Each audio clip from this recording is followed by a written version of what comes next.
Hello friends, मेरा नाम है आर्यन शर्मा। आज आपका फिर से स्वागत है सभी का हमारे प्यारे चैनल पोटेंशियल क्लासेस में। आज हम क्लास 10th की एसिड बेस की वीडियो को आगे लेकर चलने वाले हैं। जो हमने लास्ट वीडियो करी थी उसमें हमने एसिड बेस के बेसिक कॉन्सेप्ट्स पढ़े थे और हमने समझा था कि एसिड बेस क्या होते हैं, उनकी कैटेगरीज क्या होती हैं। हमने उसकी रिएक्शंस भी स्टार्ट करी थी। हमने कुछ रिएक्शन तो पढ़ ली थी। अब हम बाकी का चैप्टर भी कंप्लीट कर लेते हैं। जल्दी से आगे बढ़ते हैं इस चैनल को और वीडियो को स्टार्ट करते हैं। तो लेट्स स्टार्ट द वीडियो। चलिए शुरू करते हैं। हमने लास्ट में जब पढ़ी थी तो हमने पढ़ी थी न्यूट्रलाइजेशन रिएक्शन। आज हम पढ़ने वाले हैं रिएक्शन ऑफ एसिड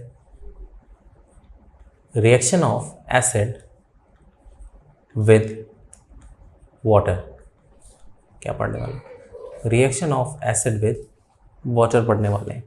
इसको हम डाइल्यूशन भी बोलते हैं। क्या बोलते हैं? इसको हम डाइल्यूशन भी बोलते हैं। अब डाइल्यूशन का मतलब बहुत ईजी है। जैसे कई बार क्या होता है कि ना, सब्जी में नमक ज़्यादा डल गया मम्मी से हमारे घर में, है ना। मम्मी से सब्जी में या दाल में नमक ज़्यादा डल गया तो मम्मी क्या बोलती हैं, इसमें पानी मिला देते हैं। भाई उससे होगा क्या? नमक की कंसंट्रेशन क्या हो जाएगी? कम हो जाएगी। सॉल्ट कंसंट्रेशन उसमें लो हो जाएगी। उसी प्रकार अगर हम एसिड की जो कंसंट्रेशन है उसको लो करना चाहें, एसिड जो इतना स्ट्रॉन्ग एसिड है, स्ट्रॉन्ग एसिड की जो कंसंट्रेशन उसको थोड़ा सा लो करना चाहें, उसको वीक करना चाहें, तो एसिड की जब कंसंट्रेशन को लो करना चाहते हैं तो हम उसमें क्या ऐड करते हैं?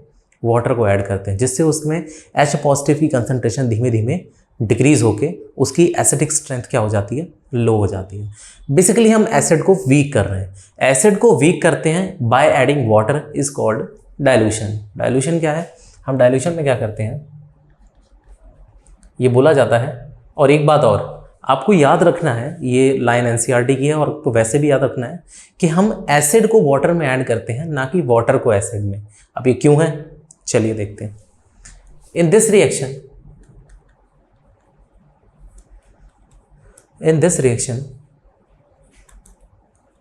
it is always said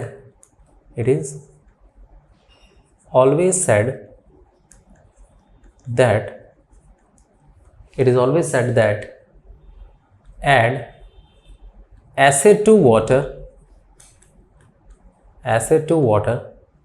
and not water to acid,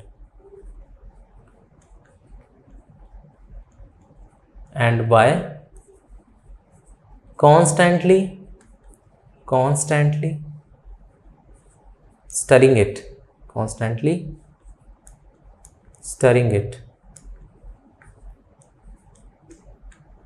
तो इसका मतलब क्या है? हमने बोला कि हमेशा एसिड को पानी में ऐड करिए, पानी को एसिड में ऐड ना करिए। क्यों? क्योंकि अगर आप पानी को एसिड में ऐड कर देंगे तो ये बहुत ही ज़्यादा हाईली एक्सोथर्मिक रिएक्शन होती है, हीट वॉल्व हो जाएगी। हीट वॉल्व होते ही आग लगने के चांसेस भी बढ़ जाते हैं। जी हाँ, अगर आप पानी को एसिड में ऐड करेंगे तो ये एक्सोथर्मिक रिएक्शन होती है। मैं आपको समझा दूँ कि अगर मेरे पास ये बीकर है और इसमें मैंने एसिड ले रखा है और मैं इसमें बाहर से वाटर को मैं ऐड कर रहा हूँ, तो ये आप कभी मत कीजिएगा। ये आप इसमें अगर मैं वाटर को ऐड कर रहा हूँ तो ये तो आप कभी मत कीजिएगा। इसमें मैंने बड़ा क्रॉस लगाया। ये क्यों नहीं? क्योंकि ये रिएक्शन क्या हो जाएगी? This reaction is highly exothermic. ये रिएक्शन क्या है भाई? हाईली एक्सोथर्मिक है। ये एक्सोथर्मिक होने इट मे कैच फायर, आग भी लग सकती है। और जो एक्सपेरिमेंट कर रहा होगा, है ना, एक्सपेरिमेंटल प्रोग्राम जहाँ पे चल रहा होगा, द पर्सन में बी अफेक्टेड। जो ये पर्सन एक्सपेरिमेंट कर रहा होगा, जिसने पानी मिलाया होगा, हो सकता है उसको भी हार्मफुल हो सके। ये बहुत खतरनाक चीज़ है। आपको ध्यान रखना है कि एसिड में पानी को ऐड नहीं करना है। तो फिर करना कैसे है? डाइल्यूशन पतला कैसे करना है? आपको एक बड़ा बीकर लेना है। उस बड़े बीकर में आपको बहुत सारा पानी क्या कर लेना है? ऐड कर लेना है। ठीक है। और पानी को ऐड करने के बाद जब आप इसमें वाटर ऐड कर लें तो बाहर से इसमें धीमे धीमे स्लोली, है ना, क्या आप करेंगे? आप इसमें स्लोली क्या करेंगे? वाटर को ऐड कर स्लोली एसिड को ऐड करेंगे और आप लगातार क्या करते रहेंगे? आप स्टरिंग करते रहेंगे। क्या करते रहेंगे? स्टरिंग करते रहेंगे। स्टरिंग का मतलब लगातार उस टेस्ट ट्यूब को थोड़ा थोड़ा इस तरह हिलाते रहेंगे, शेक करते रहेंगे। जैसे ही आप उस टेस्ट ट्यूब को हिलाएंगे तो अंदर रिएक्शन एक्सोथर्मिक नहीं होगी, आग लगने के चांसेस कम है। और धीमे धीमे जितना आप एसिड ऐड करते चले जाएंगे उतना ही वो एसिड डाइल्यूट होता चला जाएगा। ये तो होगी डाइल्यूशन की रिएक्शन कि आपको करना है। अब डाइल्यूशन में मेन रिएक्शन होती क्या है वो समझते हैं। तो डाइल्यूशन में होता क्या है, डाइल्यूशन में होता क्या है, मान लीजिए मैं HCl की डाइल्यूशन कर रहा हूँ। मेरे पास एक एसिड है HCl और इसको मैं पानी में ऐड कर रहा हूँ। तो क्या होगा, जैसे ही HCl पानी में जाएगा, मैंने आपको फर्स्ट वीडियो में बताया था कि जो भी एसिड होगा वो ब्रेक हो जाएगा, किसमें, H पॉजिटिव आयंस देना शुरू करेगा। जैसे ही ये HCl ब्रेक होगा तो ये क्या देने शुरू करेगा, H पॉजिटिव आयन। अब ये H पॉजिटिव आयन अलोन नहीं रह सकते, ये अकेले नहीं रह सकते, तो ये किसके पास जाएंगे, ये वाटर के पास चले जाएंगे। वाटर यहाँ पर लुईस बेस का काम करेगा, ये इनको एक्सेप्ट कर लेगा।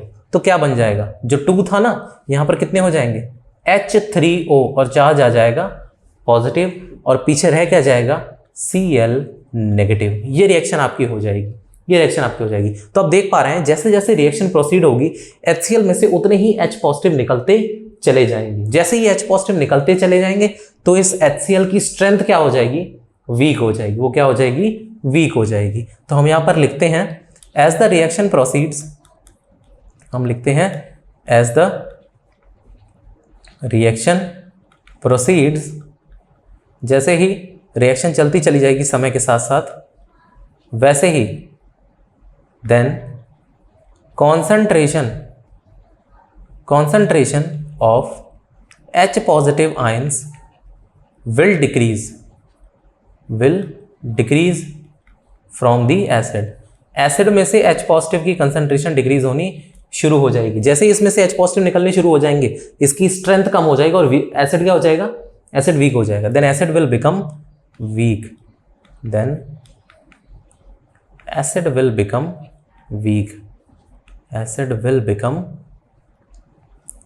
एसिड वीक हो जाएगा। और जैसे ही एसिड वीक होगा, इसको हम क्या बोल देंगे, एसिड क्या हो गया, डाइल्यूट हो गया। जी हाँ, ये प्रोसेस क्या हो गई, डाइल्यूशन हो गई। बहुत इजीली हमें समझ में आ गया कि डाइल्यूशन होता क्या है। डाइल्यूशन का मतलब है एसिड की स्ट्रेंथ को वीक करना by adding acid to water, not water to acid. बहुत ध्यान रखना है, कॉन्स्टेंटली आप उसको स्टर करते रहेंगे। अब हम अगले टॉपिक पर चलते हैं, तो हो गई हमारी डाइल्यूशन रिएक्शन।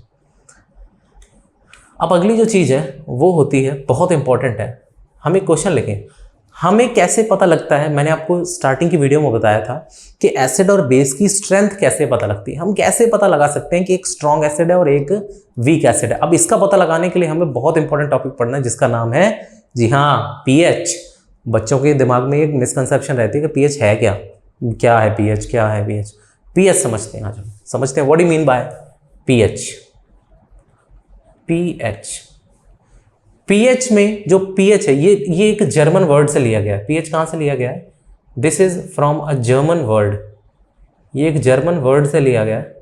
वो जर्मन वर्ड है पोटेंस। कहाँ से, पोटेंस। पोटेंस का मतलब होता है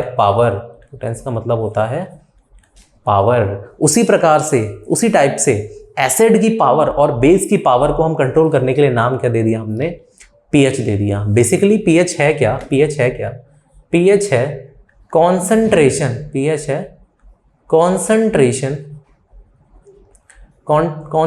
of H positive ions in a solution. अगर हम किसी भी सोल्यूशन में H पॉजिटिव आयंस की कंसंट्रेशन को मेजर कर रहे हैं, तो उसको मेजर करने का जो स्केल है वो पीएच स्केल है। पीएच से हम मेजर करेंगे कि किसमें कितने H पॉजिटिव ज़्यादा या कम है, ये होता है पीएच। तो इसके लिए भाई एक स्केल तैयार किया गया, ठीक है। इसके लिए क्या किया गया, देखो मैं आपको बताता हूं।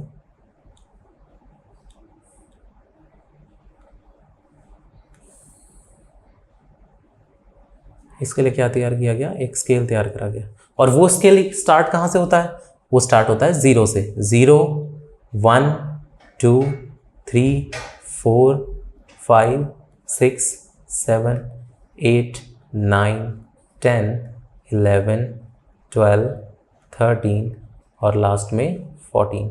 ये स्केल 0 से लेकर 14 तक रन करता है। अब आपको ये याद रखना है कि जो 0 से लेकर आपका 6.9, यहाँ पर क्या आ जाएगा, 6.9 जो वैल्यू आएगी, 6.9 और 0 के बीच में जितने भी सॉल्यूशन लाइज करते हैं, जितने भी सॉल्यूशन लाई करते हैं उनको हम एसिड्स बोलते हैं। क्या बोलते हैं? एसिड्स बोलते हैं। सिमिलरली अगर मैं 7.1 की बात करूं, 7.1 से लेकर 14 तक जितने भी सॉल्यूशन लाई करेंगे उन्हें हम बेसिस बोलते हैं। ये साइंटिस्ट ने आपको कर दिया भाई कि अगर आप 0 से 6.9 के बीच में स्केल की रीडिंग आ रही है, आपने किसी सॉल्यूशन में पीएच स्केल को चेक किया, उसकी रीडिंग 0 से 6.9 के बीच में आ रही है तो उसको हम एसिड्स बोलेंगे, और जिसकी रेंज 7.1 से 14 के बीच में आ रही है उसको हम बेस बोलेंगे। अब इसमें भी स्ट्रॉन्ग और वीक का कॉन्सेप्ट कहाँ आया? तो आपको याद रखना है कि जो भी 0 से लेकर 3 तक हैं ये हमारे स्ट्रॉन्ग एसिड्स होते हैं। क्या होते हैं? Strong acid. स्ट्रॉन्ग एसिड मैंने आपको फर्स्ट वीडियो में बताया था, स्ट्रॉन्ग एसिड की पीएच हमेशा लो होगी, बिल्कुल लो होती है, क्योंकि जैसे जैसे आप लेफ्ट साइड पर जा रहे हैं, जैसे जैसे आप लेफ्ट साइड पर जा रहे हैं, H पॉजिटिव की कंसंट्रेशन क्या हो रही है? इंक्रीज हो रही है। ये आपको याद रखना है कि आप जैसे जैसे लेफ्ट साइड की तरफ जा रहे हैं आपकी एसिड में जो सॉल्यूशन में जो कंसंट्रेशन ऑफ H पॉजिटिव है वो क्या हो रही है? वो वीक होती चली जा रही है, तो सॉरी स्ट्रॉन्ग होती चली जा रही है। तो जैसा कि मैंने आपको बताया कि जब आप 0 से 3 के बीच में देखेंगे तो आपको स्ट्रॉन्ग एसिड्स मिलेंगे, यानी कि जैसे ही आप लेफ्ट साइड जा रहे हैं तो H पॉजिटिव की जो कंसंट्रेशन है वो क्या हो रही है? इंक्रीज हो रही है। जी हाँ, जैसे जैसे आप पीएच स्केल में ऑन द लेफ्ट जा रहे हैं, ऑन द राइट जा रहे हैं, तब आपकी कंसंट्रेशन क्या हो रही है? इंक्रीज हो रही है। जैसे जैसे आप लो पीएच की तरफ जा रहे हैं, तो आपकी H पॉजिटिव क्या हो रही है? इंक्रीज हो रही है। इसका मतलब याद रखिएगा कि स्ट्रॉन्ग एसिड्स की पीएच लो होती है और उनमें H पॉजिटिव की कंसंट्रेशन क्या होती है? हाई होती है। ये आपको याद रखना है। आपको क्या याद रखना है कि जो स्ट्रॉन्ग एसिड्स होते हैं उनकी पीएच क्या होती है? लो होती है, और उनमें H पॉजिटिव की कंसंट्रेशन हाई होती है। ये बात बहुत इंपॉर्टेंट है, आपको एमसीक्यू बन के आ जाएगा, आपको कंफ्यूज नहीं होना उसने पूछा क्या है, बस इस पे ध्यान दीजिएगा कि क्वेश्चन आ जाए which of the following has maximum number of H positive ions. तो अगर H पॉजिटिव आइंस पूछा है तो आपको स्ट्रॉन्ग एसिड पे टिक करना है। और अगर क्वेश्चन आ जाए which of the following has lowest pH का मतलब क्या होगा कि स्ट्रॉन्गेस्ट एसिड पूछा है तो आपको स्ट्रॉन्ग एसिड पे टिक करना है। ये आपको याद रखना है। और जैसे जैसे मैं आगे बढ़ रहा हूं तो 3.1 से लेके 6.9 तक ये मेरे क्या हो जाएंगे? ये मेरे वीक एसिड्स हो जाएंगे। क्या हो जाएंगे? देखिए यहां तो मैं इसको हटा देता हूं,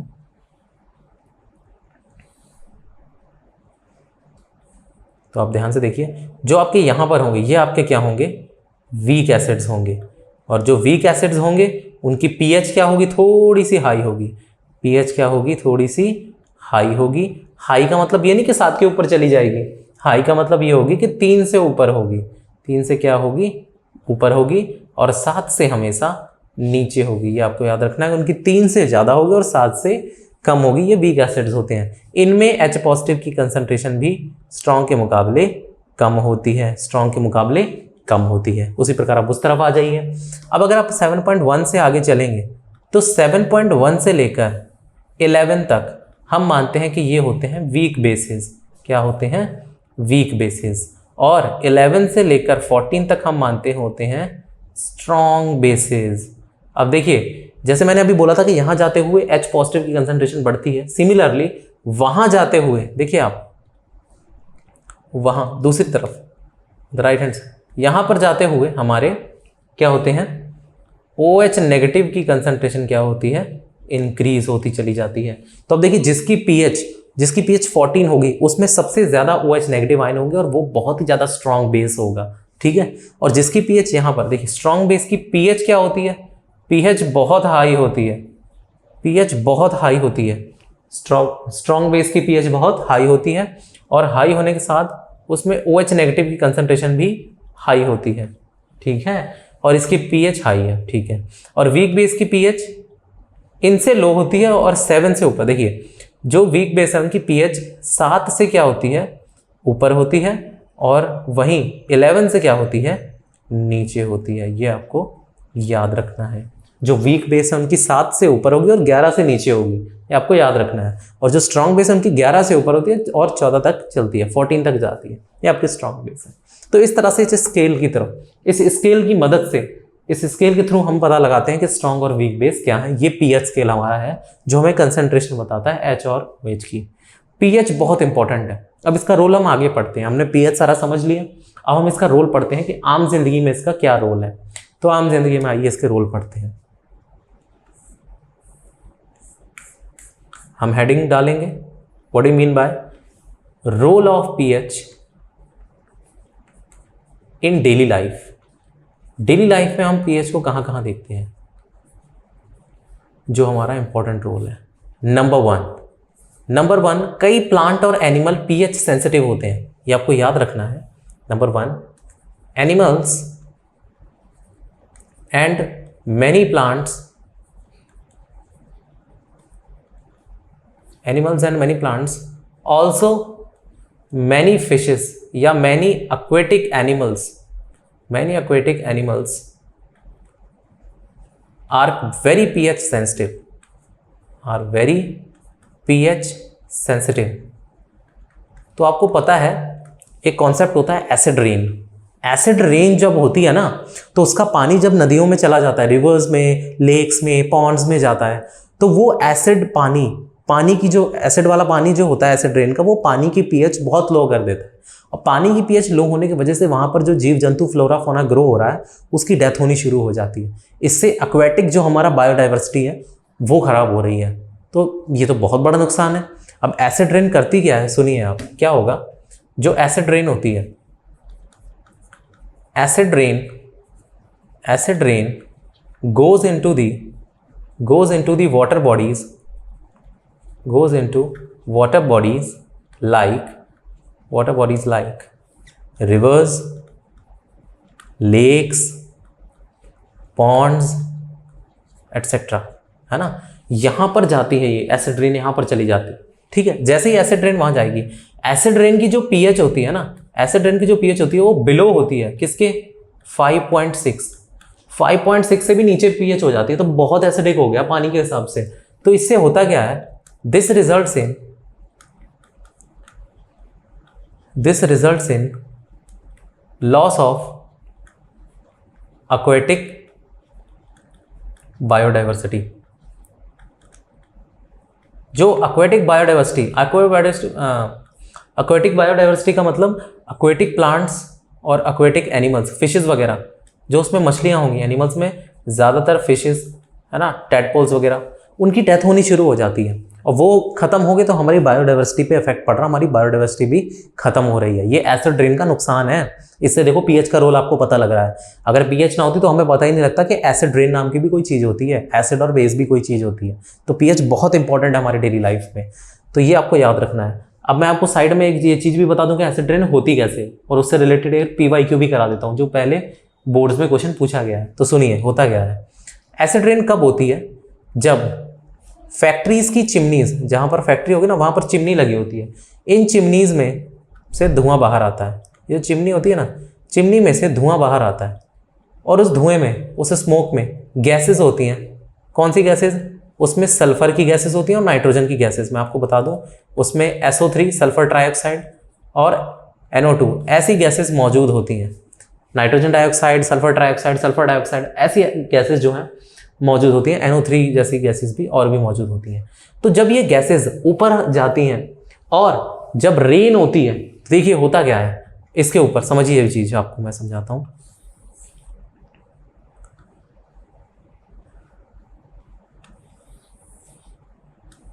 होता क्या है,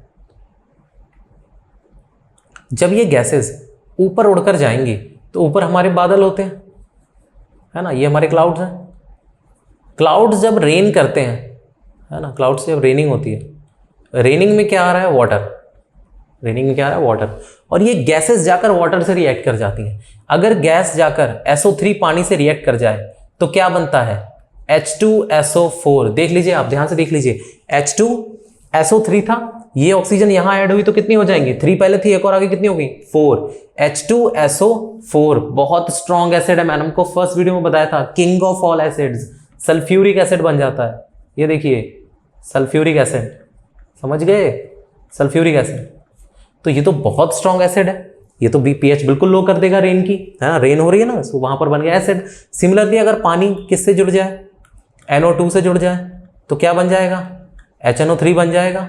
ये हमारा क्या होता है, नाइट्रिक एसिड होता है। बैलेंस हम बाद में कर लेंगे, फिलहाल हमें पता होना चाहिए कि बन क्या रहा है। अब देखिए स्ट्रॉन्ग, दोनों ही स्ट्रॉन्ग एसिड की कैटेगरी में लाई करते हैं। नाइट्रिक एसिड और सल्फ्यूरिक एसिड दोनों ही स्ट्रॉन्ग एसिड हैं। अगर ये नदियों में चले गए तो ये तो बिल्कुल ही pH लो कर देंगे, जिससे एक्वेटिक लाइफ तो खत्म हो ही रही है, और साथ साथ मॉन्यूमेंट्स भी खराब हो रहे हैं, जिसपे हमारा PYQ आया है। तो सुनिए, पिछले बोर्ड्स में कई सालों में हमने कई क्वेश्चन पढ़े हैं, उनमें से एक साल PYQ ऐसा आया था कि उन्होंने पूछ लिया कि भाई, पूछा क्या उन्होंने पूछा कि जो ताजमहल है, आपको पता है ना ताजमहल आगरा का, ताजमहल कहाँ है, अरे भाई आगरा में है, सबको पता है भाई, 7वां अजूबों में से एक है ताजमहल आगरा में है।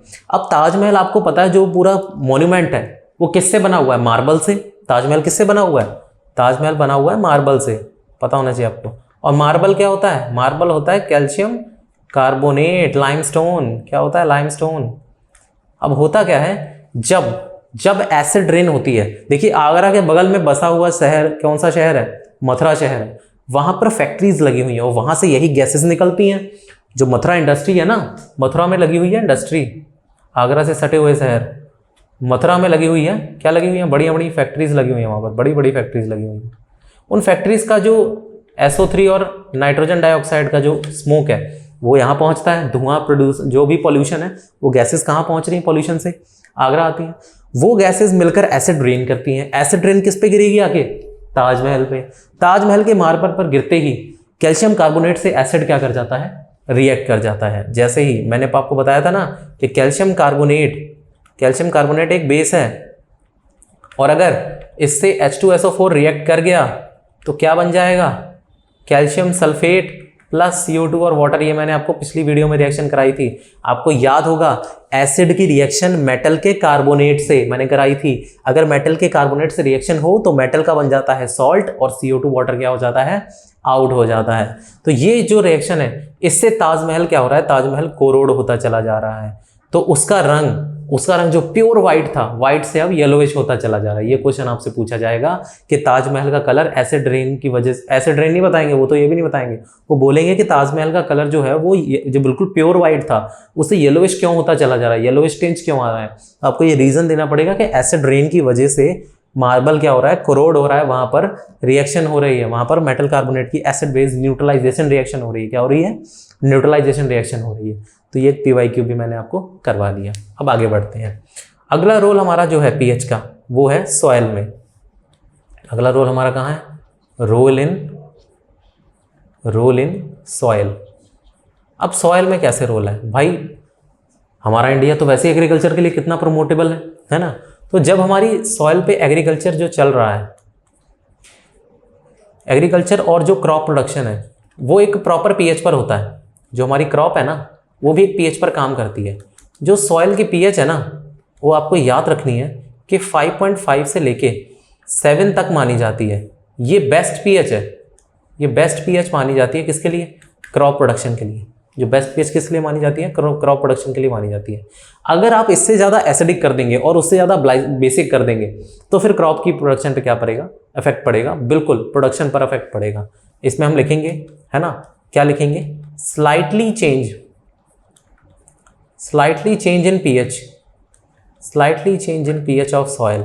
अगर हम सॉइल के pH को चेंज करें, हम क्या कर दें, या तो ईदर एसिडिक और basic will affect crop production. हमारी फसल खराब होनी शुरू हो जाएगी।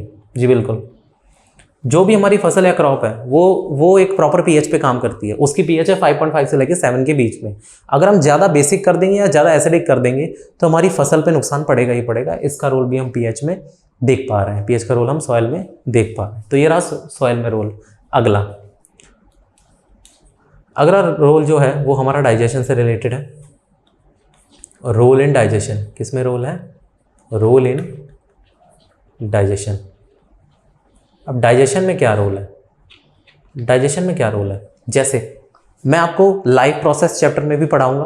फिलहाल आपको पता होना चाहिए कि हमारी बॉडी के जितने भी डाइजेस्टिव ऑर्गन्स हैं, जैसे लिवर, पैनक्रियास, इंटेस्टाइन, है ना, स्मॉल इंटेस्टाइन, लार्ज इंटेस्टाइन, है ना, और आपका स्टमक, है ना, ये जो सारे ऑर्गन हैं, ये ऑर्गन एक प्रॉपर पीएच पर काम करते हैं। जहाँ स्टमक में एसिड होता है, स्टमक में एसिडिक पीएच होती है, वहीं स्मॉल इंटेस्टाइन में बेसिक पीएच होती है, पैनक्रियास की भी बेसिक पीएच होती है ना, लिवर में बाइल जूस आता है, वो न्यूट्रल सॉल्ट भेजता है। तो हर एक ऑर्गन की एक प्रॉपर पीएच है। बकल कैविटी, वहाँ पर सलाइवा है, वहाँ पर पीएच बेसिक है 6.8, स्लाइटली बेसिक, स्लाइटली एसिडिक। तो ये हर एक ऑर्गन एक पर्टिकुलर पीएच पे काम करता है।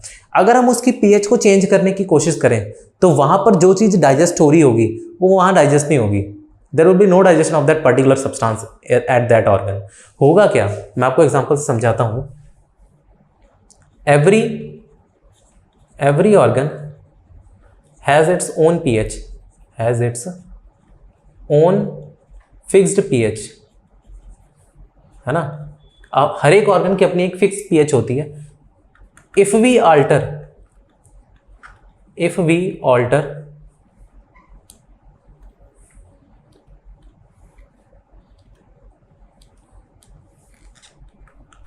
we alter का मतलब change, if we alter pH of that organ, of a particular organ, its activity will be affected. Its activity will be affected.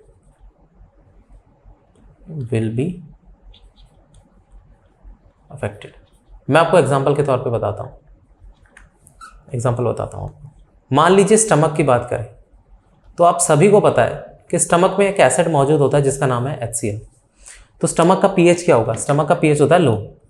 Stomach की जो पीएच है वो 1.5 से लेके 3 तक आपकी रेंज करती है। इतनी क्या है, ये एसिडिक पीएच है आपकी स्टमक की। और स्टमक जो बनाया गया है ये प्रॉपरली किसके डाइजेशन के लिए बनाया गया है? ये प्रोटीन डाइजेशन के लिए बनाया गया। जो भी आप प्रोटीन खाते हैं वो कहाँ जाके डाइजेस्ट होता है? वो एसिडिक एनवायरनमेंट में होता है। स्टमक में एंजाइम्स होती हैं, पेप्सिन, कैसेन, पैराकैसेन, रेनिन, ये जो होती हैं ये सारी एंजाइम्स प्रोटीन को डाइजेस्ट करती हैं। आप रेनिन ले लो, आप कैसेन ले लो, आप आप रेनिन ले लो, आप कैसेन ले लो, पैराकैसेन ले लो, या आप कोई पेप्सिन ले लो, पेप्सिनोजन, ये सारी जो एंजाइम्स हैं ये हाईली एसिडिक पीएच पे काम करती हैं। तो स्टमक की जितनी भी एंजाइम्स हैं जो प्रोटीन को डाइजेस्ट करती हैं वो इस पीएच पे काम करती हैं। अगर मैं पीएच को 3 से अबव कर दूंगा, मतलब मैं बेसिक की तरफ जा रहा हूँ, अगर मैं स्टमक में बेसिक पीएच बना दूंगा तो प्रोटीन डाइजेस्ट होगा? फिर प्रोटीन डाइजेस्ट नहीं होगा। तो इससे हमें पता चलता है पीएच का रोल डाइजेशन में भी है। जी हाँ, जो प्रोटीन डाइजेशन है ना, ये अगर हम पीएच को 3 से अबव कर दें, है ना, अगर हम पीएच को 3 से बढ़ा दें तो फिर प्रोटीन डाइजेस्ट नहीं होगा। प्रोटीन की डाइजेशन रुक जाएगी। प्रोटीन आप जितना मर्जी खा लीजिए, डाइजेस्ट नहीं होगा अगर आप पीएच चेंज करेंगे। यही तो होता है एसिडिटी में। एसिडिटी होती क्या है? जब अंदर तेजाब जो HCl है उसकी कंसंट्रेशन इंक्रीज हो जाए तो हम बाहर से क्या बोलते हैं? भाई इनो पी लीजिए, भाई आप कोई सिरप ले आइए, बेसिक सिरप ले आइए, वो पी लीजिए। उससे होगा क्या? एंटासिड होते हैं, इनको हम एंटासिड बोलते हैं। एंटासिड पीते ही अंदर जो एसिड बना हुआ होता है वो न्यूट्रलाइज हो जाता है। होता क्या है देखिए, ये रहा हमारा स्टमक। अब अगर स्टमक में HCl की कंसंट्रेशन बढ़ गई तो हम इस कंडीशन को बोलते हैं एसिडिटी। क्या हो गई? एसिडिटी हो गई। अगर एसिडिटी ज़्यादा है तो क्या बोला जाता है कि बाहर से क्या ऐड कीजिए? एंटासिड पीजिए। क्या पी लीजिए? एंटासिड। एंटासिड होता है जो एसिड को घटाएगा। अगर एंटासिड है तो इसका नेचर क्या होगा? इसका नेचर एसिडिक होगा? नहीं भाई, इसका नेचर क्या होगा? बेसिक। तो जैसे ही एंटासिड अंदर आएगा वो HCl से क्या कर जाएगा? रिएक्ट। और जब बेस एसिड रिएक्ट करते हैं तो रिएक्शन क्या हो जाती है? न्यूट्रलाइजेशन। न्यूट्रलाइजेशन से क्या बन जाएंगे भाई? सॉल्ट बन जाएंगे। और जब सॉल्ट बनेंगे तो जो एसिडिटी है वो क्या हो जाएगी? डिक्रीज हो जाएगी। डिक्रीज, ये होता है एंटासिड का काम। एंटासिड वो दवाई होती है जो हमारे पेट में बनी हुई, स्टमक में बनी हुई एसिडिटी को क्या कर दे? डिक्रीज कर दे। उसके लिए होती है। तो एंटासिड हम इसलिए ले लेते हैं। तो आपको याद होना चाहिए कि ऐसे हमारे ये काम करती है। अब अगला रोल देखिए। अगला जो रोल है पीएच का वो है टूथ डिके में, role in tooth decay, role in tooth decay, role in tooth decay. देखिए जो हमारे दांत होते हैं ना, मैं आपको दांत की कहानी सुनाता हूँ, बहुत बढ़िया है। आर टीथ, जो अपने टीथ होते हैं ना, are teeth are made up of a layer of a chemical, layer of a chemical called enamel. उस लेयर का नाम क्या है? इनेमल। ये आपको याद रखना है। इनेमल ह्यूमन बॉडी का हार्डेस्ट सब्सटेंस है। क्या है? Hardest substance. इससे हार्ड बॉडी में कुछ भी नहीं है। इनेमल जो होता है ना, this is the hardest substance of human body, hardest substance of human body. ठीक है, हार्डेस्ट सब्सटेंस है ह्यूमन बॉडी का ये। और आप ध्यान से समझिएगा कि जो दांत होते हैं ना,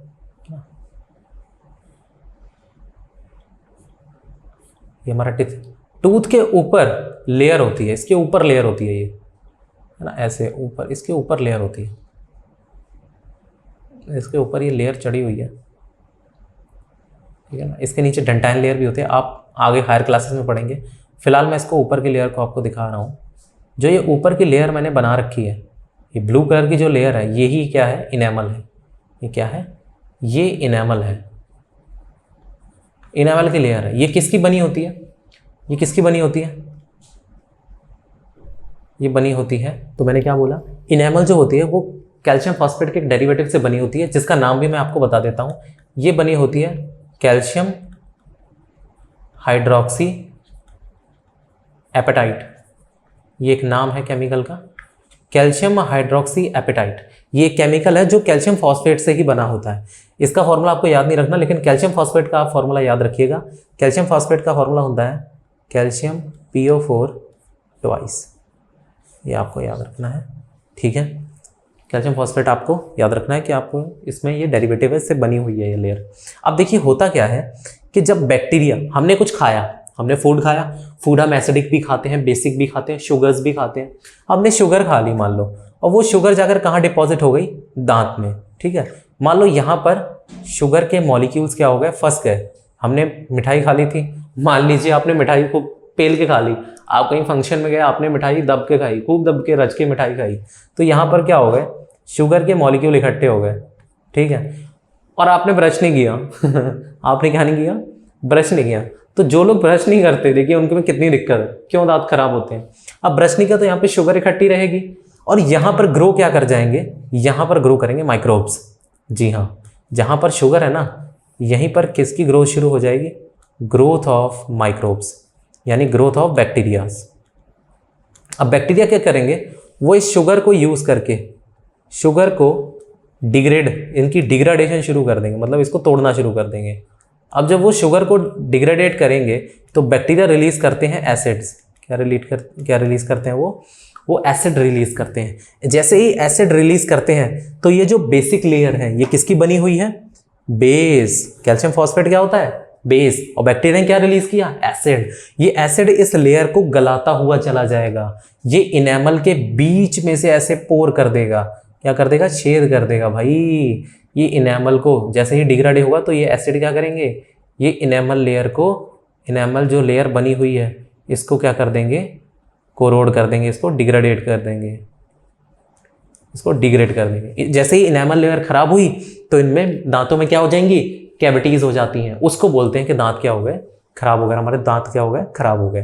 तो दांत की जो पीएच है वो प्रॉपर आपको कितने पे मेंटेन रखनी होती है? आपको याद रखना है, जो दांत की पीएच है वो 5.5 रखनी है आपको। बहुत इंपॉर्टेंट, आपको दांत की पीएच कितनी रखनी है?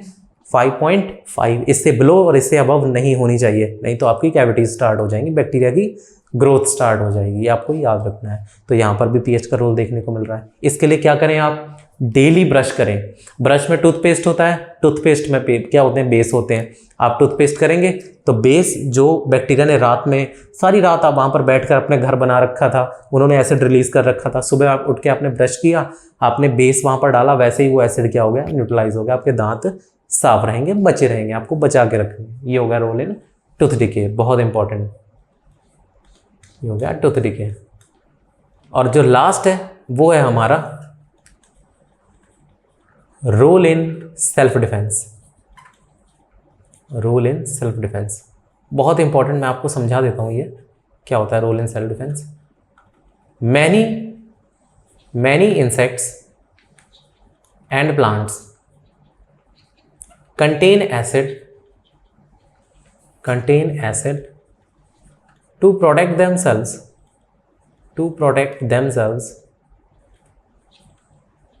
from prey, from predator। अब यहाँ पर प्रेडेटर क्या है, देखिए होता क्या है, कई इंसेक्ट्स को ये लगता है कि उनको मारने वाला जो भी उनको प्रेडेटर उनका शिकार करने आ रहा है, तो वो खुद के बचाव के लिए, खुद को प्रोटेक्ट करने के लिए उनको स्टिंग मारती हैं। आपको पता है ना, चुभा देती हैं।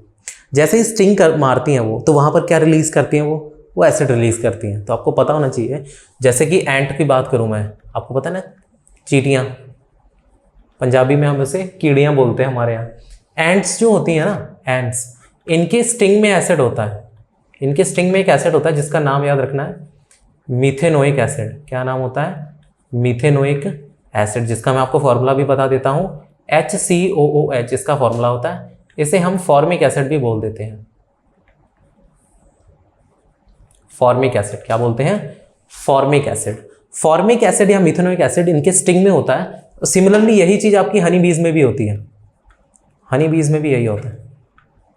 तो हनी बीज को जब लगता है कि उन पर कोई अटैक करने वाला होता है, वो वैसे ही अपना स्टिंग इंजेक्ट करती हैं और क्या रिलीज कर देती हैं वहां पर? Methanoic acid. और इसी एसिड की वजह से हमें बर्निंग सेंसेशन आती है। क्या आती है? Burning sensation. हमें वहां पर लगता है जैसे जल रहा हो कोई चीज, बर्निंग सेंसेशन आती है। और इसको ठीक करने के लिए वहां पर क्या लगा दीजिए जी? कोई बेस लगा दीजिए, आप टूथपेस्ट लगा दीजिए। चाहे आपको जब भी कोई मधुमक्खी काट ले, देखिए मैं आपको तरीके बता रहा हूँ, अगर आपको मधुमक्खी काट ले, कोई एंट है ना, कोई एंट या कोई मधुमक्खी आपको काट ले, तो वहाँ पर जल्दी टूथपेस्ट या कोई बेस लगा दीजिए, जिससे वहाँ पर एसिड क्या हो जाएगा? न्यूट्रलाइज हो जाएगा। देखिए साइंस का क्या फ़ायदा है। तो वहाँ पर आपकी बर्निंग सेंसेशन कम हो जाएगी। तो ये हमारा क्या है? Role in self defence. एक प्लांट का नाम और बताता हूँ आपको। एक प्लांट है नेटल स्टिंग। इस नेटल स्टिंग प्लांट में भी क्या होता है? इसमें भी क्या होता है? मीथेनोइक एसिड होता है। ये प्लांट भी अपने आप को बचा के रखता है। इसकी लीव्स में होता है, इसकी लीव्स कांटों की तरह होती हैं, और जब भी कोई इसे एक्सीडेंटली छूने की कोशिश करेगा, तो ये प्लांट भी क्या रिलीज कर देता है? मीथेनोइक एसिड रिलीज कर देता है और अपने आप को बचा लेता है। तो ये हो गया हमारा पीएच का टॉपिक कंप्लीट। तो आज का हम इतना ही करेंगे। मैं आपको फिर से रिवाइज करने के लिए सलाह दूंगा, आप इस चैप्टर को पूरी तरह से, पहली वीडियो और ये सेकंड वीडियो दोनों कंप्लीट कर लीजिए, अच्छे से रिवाइज कर लीजिए। इस चैप्टर में सिर्फ एक टॉपिक बचा है, वो है हमारे सॉल्ट्स। अगली वीडियो में हम सॉल्ट्स कंप्लीट करके इस चैप्टर को भी क्या कर देंगे?